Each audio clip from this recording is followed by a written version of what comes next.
finance my real estate, I would finance my cash flows, and I would do it with any combination of debt or equity.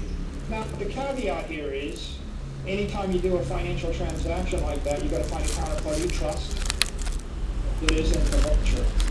So, I mean, you could do an equity raise where you thought you were getting a good deal, but they insert a clause that says, if you don't show up to work on Tuesday, we get to seize your business and everything, you know? So, and, I once borrowed money to lease some computer equipment, and I thought it was good terms, like 6% or 4% interest.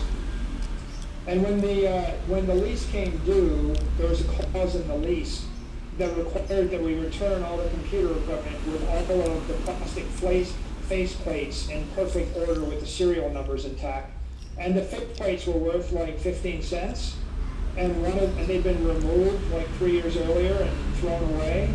And so the bank basically tried to hit us with like a $4 or $5 million penalty cost, which would have tripled the cost of the lease, because on page 98 of the lease, we were supposed to return a 15-cent faceplate with a $3,000 computer.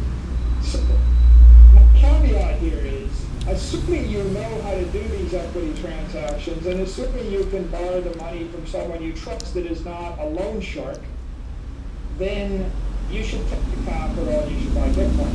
If you don't know how to do that, you're in over your head, right? You'll probably just hurt yourself.